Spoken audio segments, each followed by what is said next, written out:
Frère, la morale de ce pays, moi, elle m'a tarté ma grand-mère. La morale de ce pays, elle m'a déchiré ma chemise, elle m'a dit ferme ta gueule, elle m'a mis un coup de crosse dans mon front, frère.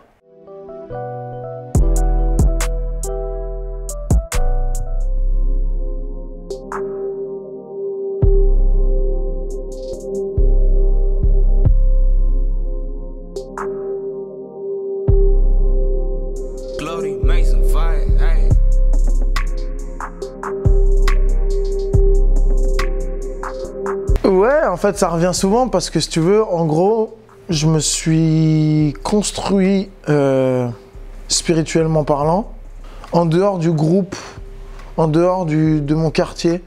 Et du coup, en fait, quand il y a des gens dont j'ai pas forcément, pour qui j'ai pas forcément une, comment dire, c'est pas eux qui m'ont éduqué ou quoi que ce soit.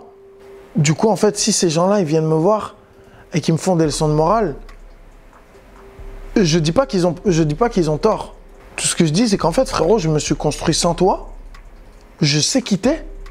Et en fait, toi, tu sais peut-être pas qui je suis. Parce que là, tu es en train de me dire, en gros, la musique, c'est haram, faut pas en faire, nanana, nanana.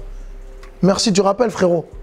Mais dis-toi qu'en fait, gros, j'ai fait des études, j'ai une éducation, je sais réfléchir avant de faire les choses. Donc, si je le fais, tout ce que tu vas me dire, en fait, il y a de fortes chances pour que je le sache déjà.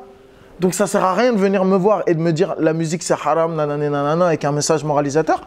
Parce qu'en fait, tout ce que tu vas provoquer chez moi, c'est de l'ignorance totale. Donc, ouais, la musique, c'est haram, ok. Moi, je suis grand, je peux faire ce que j'ai envie.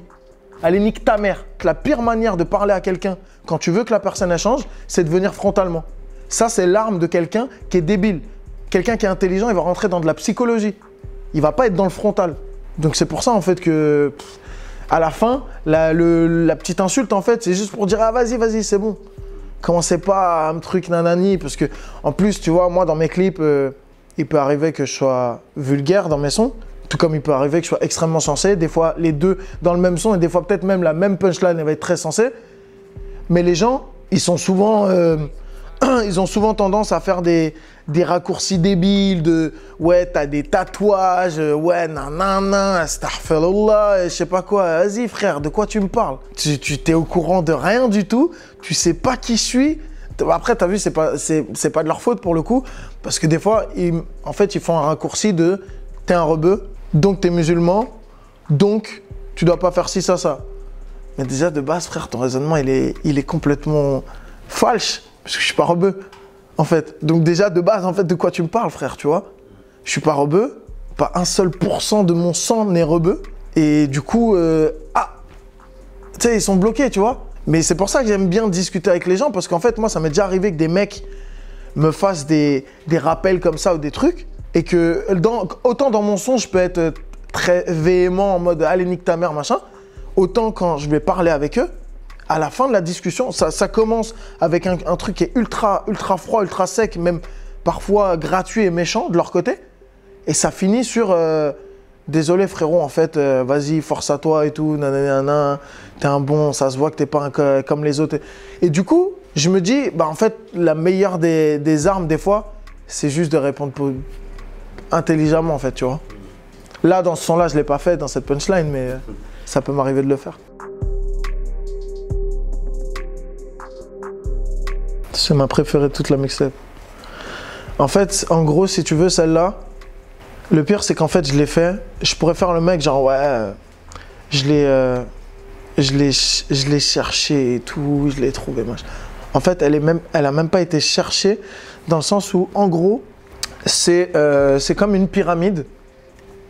C'est comme une pyramide avec tout en haut, c'est poussière sur le tapis qui représente la prière, poussière sur le khamis qui représente l'habit musulman traditionnel, poussière dans l'œil qui représente en gros moi et mes sentiments à moi, poussière d'amour qui représente les sentiments que j'ai pour les autres et poussière d'amis qui représente les sentiments d'amitié que j'ai pour les autres. Ben, en gros, tout ça, c'est une pyramide, c'est-à-dire que c'est une pyramide du plus important au moins important.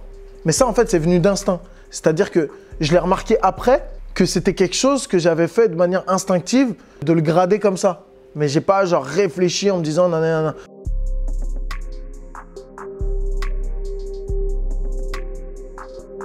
quoi être comme nous? Libre. Les Condés, ils rêvent d'être libres. Les Condés, ils rêvent de pouvoir se lever le matin et se dire je vais pas au travail, mais je vais quand même faire de l'argent. Je pense que les Condés, ils rêvent de se dire... c'est pour ça qu'ils le font en fait. Les Condés, ils rêvent de se battre dans la rue. C'est pour ça qu'ils viennent et qu'ils nous tapent, tu vois. Et que si on répond, bah on finit au star. Ils rêvent de ça en fait. En fait, il faut juste se dire que il y a peut-être des différences majeures entre les keufs et les jeunes de quartier. Mais frère, s'il y a bien une chose qui est sûre, c'est qu'ils ont énormément de points en commun. Énormément de points en commun. Moi, j'ai rarement rencontré plus racailleux qu'un baqueux de Versailles ou de Guyancourt ou de Trappes, tu vois. Et va demander aux mecs du 9-3, ils vont te dire les Batman, c'est des Kaira. Les Batman, c'est les keufs du 9-3 qui sont... Vas-y, c'est des Batman, c'est des Batman. Ils viennent, baba, et ils s'en vont. Et combien de mecs on connaît qui se sont fait casser la gueule par des keufs? Ça, c'est un comportement de racaille, tu vois. Mais ils sont assermentés.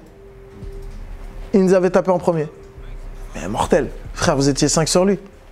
Tu vois, il s'est passé un truc à Sevran la dernière fois. Ça, c'est un comportement de racaille. Et c'est pour ça que je dis les Condés, ils rêvent d'être comme nous, parce que dans les faits, leurs actes montrent qu'ils rêvent d'être comme ça, en fait. Et encore une fois, il n'y a pas de... Il y a jamais de généralité à faire sur qui que ce soit.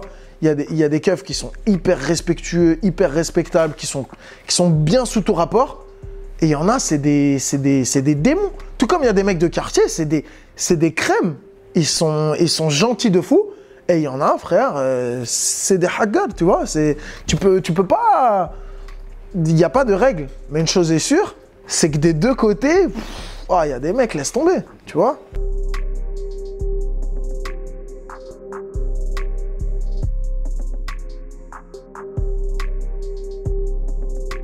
Est-ce qu'il y a une anecdote derrière tout ça, derrière cette phase?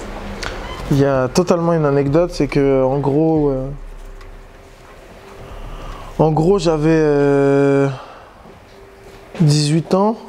Il y a les keufs qui sont passés comme d'hab, on va dire. Mais en gros, pour la faire court, je me suis fait exploser par les keufs, quoi. Mais genre, ils m'ont tapé. Vraiment. Sauf que frère, t'as vu, j'ai 18 ans, t'en as 30, 35. Sauf que j'ai fait beaucoup de judo dans ma vie, donc ça peut pas se passer comme ça. Et le fait de répondre m'a coûté cher en fait.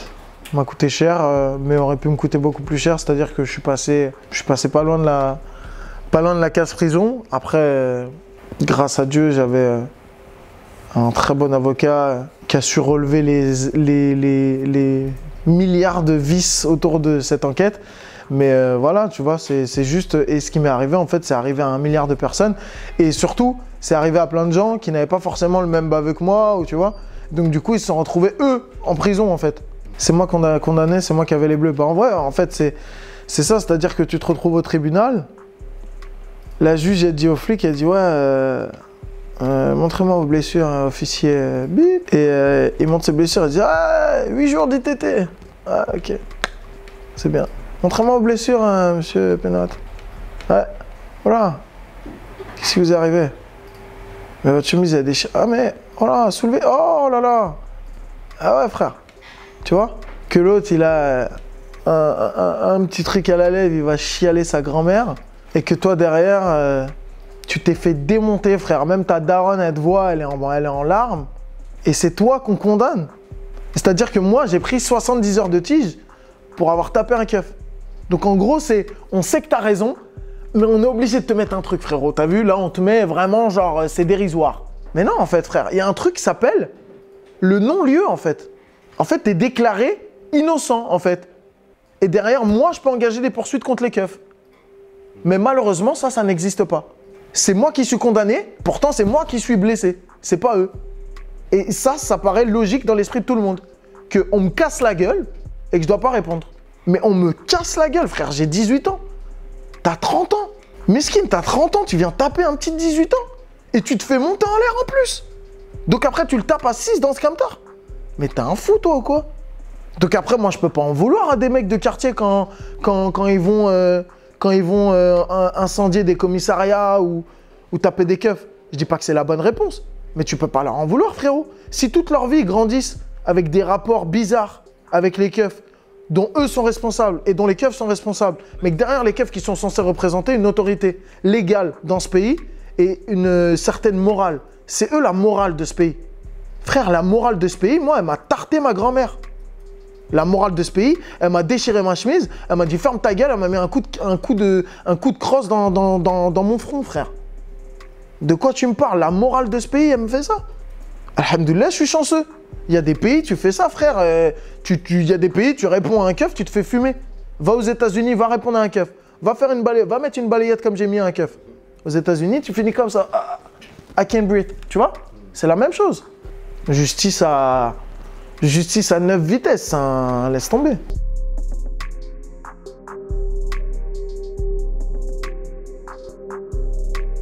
Ce qu'on est, ce qu'on devient, est programmé par l'environnement dans lequel on évolue à la base. Et si dans un quartier, tu as des grands, pour donner des exemples concrets, tu as les grands de chez toi qui ne travaillent pas, jusqu'à 30 ans, ils sont là tous les jours. Ils bédavent, tu les vois bédavent, tu les vois teaser, tu les vois aller au PMU, tu les vois niquer leur RSA dans des côtés matchs, tu les vois porter des sables de luxe, mais avoir que dalle dans le frigo, tu les vois enchaîner les meufs, tu les vois tromper leurs femmes. Tout ça, en fait, ça va rentrer dans ton cerveau l'idée que c'est normal, en fait. Et donc, la misère sociale nous fait voir l'avenir dans un trou de souris. C'est juste une manière de dire que, en gros, la misère sociale, c'est pas juste des problèmes d'argent. C'est énormément de choses, c'est beaucoup plus complexe que ça. Toute cette misère-là va faire que derrière, tu vas te retrouver à imaginer ton avenir d'une manière beaucoup plus restreinte que ce que tu pourrais réellement voir en fait pour toi dans ton futur. Mais parce qu'autour de toi, tu connais que des choses proches de l'échec, du coup, tu vas te dire « Ouais, mais c'est à ça que je suis destiné. » Mais pas du tout en fait. Parce que si tu te dis ça, en fait, de base, tu as perdu. En fait, si tu te dis pas « Je peux gagner », c'est sûr que tu vas perdre. Tu peux perdre même si tu te dis que tu vas gagner. Par contre, si tu te dis « Je vais perdre », c'est sûr que tu vas perdre. C'est un peu ce combat-là que j'ai dans tout le projet de ce message global. C'est juste un message de self-esteem et de self-détermination en fait. C'est vas-y gros, en fait t'as pas compris. Il n'y a personne qui va rien faire pour Watt si tu te bouges pas toi. Et regarde pas tes grands en te disant t'as vu je suis destiné à faire ça. Regarde tes grands en te disant t'as vu eux ils ont fait ça.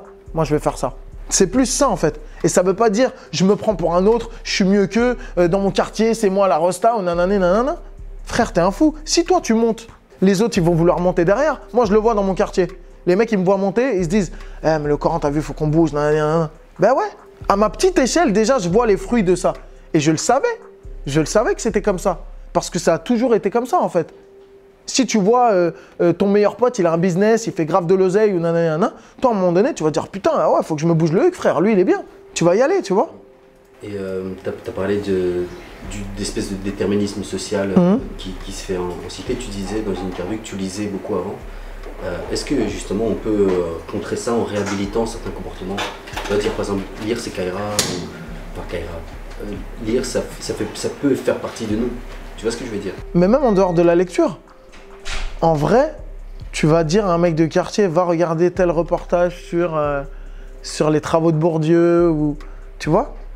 Ben, il y a des choses intéressantes. Mais ouais, c'est des réflexes qui sont pas encore présents, je pense, pour beaucoup d'entre nous. Et du coup, je serais tenté de te dire, bah ouais, c'est quelque chose qui pourrait changer la donne et tout. Mais dans les faits, on en est à des années-lumière de ça. De pouvoir dire, les mecs, lire un livre, c'est Kaira. Genre, tu passes sur mon boulevard, tu vois des mecs en chaise pliante avec une chicha et un bouquin, frère. Tu vas te dire, wesh, c'est mortel. Mais ça n'arrivera pas. Malheureusement, tu vois. Malheureusement, ça n'arrivera pas demain. Ça peut venir avec le temps et tout. De la même manière que tu vas éduquer les jeunes de chez toi à respecter l'environnement dans lequel ils évoluent et qu'à un moment donné, frère, vas-y gros, t'es là tous les jours, t'en as pas marre qu'il y ait des emballages partout par terre en fait, que quand tu manges ton fiche, tu laisses la boîte ici en fait, tu vois. C'est la même chose. Cool.